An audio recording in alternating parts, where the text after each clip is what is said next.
Le premier signe de la résurrection, c'est le tombeau vide. Personne n'a vu Jésus en train de ressusciter. Ainsi, sur ce tableau, les soldats gardiens du tombeau sont endormis face contre terre. Le Christ est debout, ressuscité. Dans sa main, il tient l'étendard de la victoire sur la mort.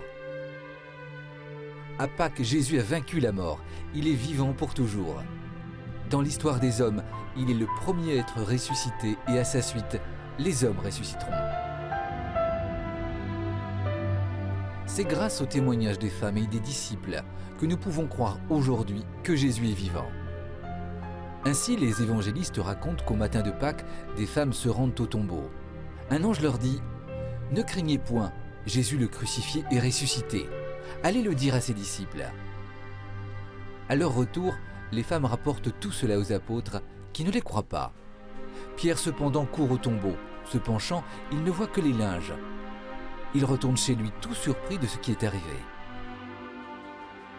Ce même jour, sur la route d'Emmaüs, 2 disciples font route avec Jésus ressuscité. Mais leurs yeux sont aveuglés. Ils ne le reconnaissent pas.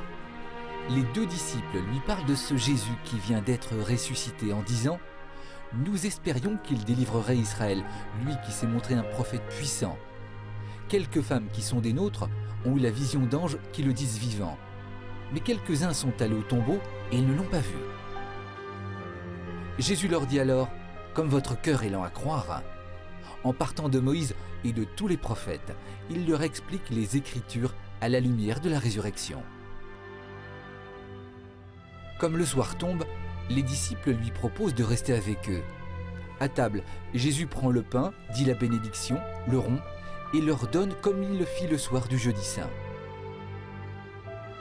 À ce geste, les yeux des disciples s'ouvrent et ils le reconnaissent. Mais Jésus disparaît à leur regard.